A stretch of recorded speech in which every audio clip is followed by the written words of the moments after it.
and welcome back to the channel. Apologies for the late upload, but we are back with a special series, one that will take you on a tour of Spain.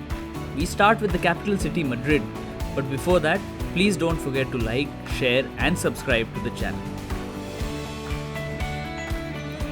We arrived in Barcelona and we were on our way to Madrid on the new Ouigo train, which took us about 2.5 hours to reach Madrid. This video will be divided into 3 parts. First is things to do in Madrid. Second part will be the food, and the third part will be the transportation around the city of Madrid. The city offers a mix of cultural heritage, leisure and good places to eat. We start with Puerta De Alcala near Retiro Park. The closest metro station to this triumphant arch is Retiro or Banco de Espana, whichever is closer to you. This is open 24 hours. There is no ticket required. It is a standalone monument for viewing purpose. Next up, Retiro Park. This is a huge park with multiple entrances. You can take a walk in the park, you can watch people enjoy a boat ride, or you can just sit and enjoy the surroundings. This park doesn't have an entry fee, but it does have a closing time which is at 9 p.m. So you might have to plan this accordingly. As you move west from the square, head to a church called Catedral de la Almudena, known for its colorful chapels and a Romanesque crypt and museum. Entry is free. The architecture is superb on the inside as well as on the outside. Closing time is at 8:30, so you'll need to plan your visit accordingly. As you exit the cathedral, right next to is the Royal Palace of Madrid. We actually didn't go, but one can purchase tickets and visit. The price for that is around 15 euros, so we decided to skip this. Our next visit is to Plaza Mayor. You must have heard this or seen this in probably some documentaries or some movies where they usually show the place where a lot of people go. So it is called Plaza. It is pronounced as Plaza, but it is spelled as Plaza. So basically, Plaza translates to a square, where you have cafes and restaurants and souvenir shops surrounding the square. It is one of Madrid's vibrant square with Philip III's statue in the center. You can check out souvenir shops where you can get a good deal, but would highly recommend not to try out cafes and restaurants because they are overpriced.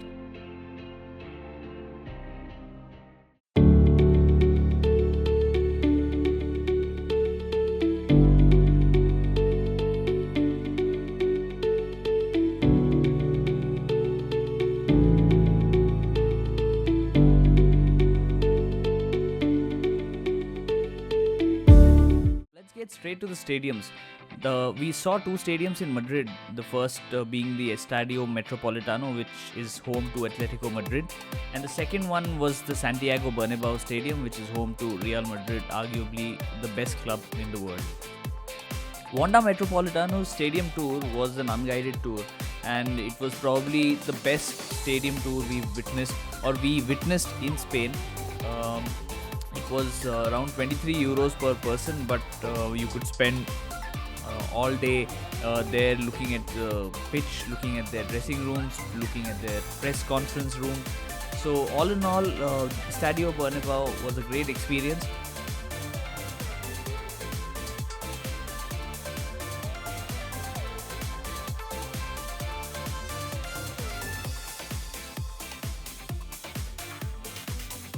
The second stadium that we went to is the Santiago Bernabeu, but unfortunately we were disappointed to see the stadium under renovation, the pitch being dug up, and we were not able to see the dressing room as well as the press box.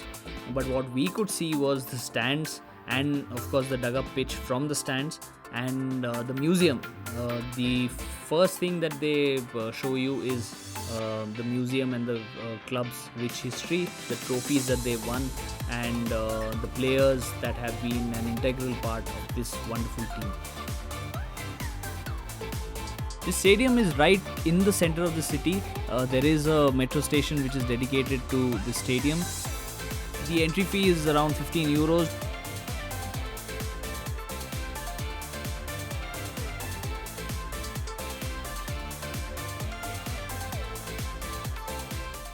We move on to the final part of the video, which I believe to be the most important for any tourist visiting a different country.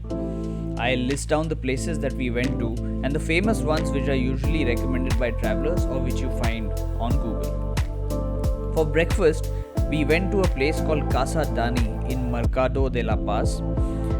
I'll put the link in the description below. Great Spanish omelette with a cup of coffee. Ask for café con leche with milk.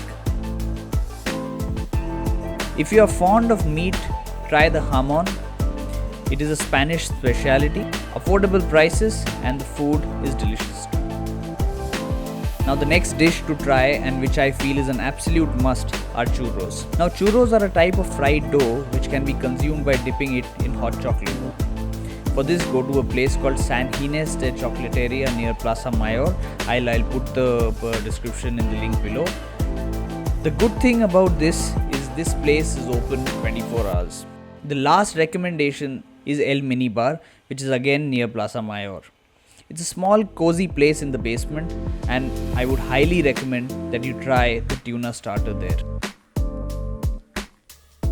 Have a chilled beer. Also would recommend having Fanta Naranja. I'll put the spelling on the screen, which is not our usual Fanta but a beverage local to Spain.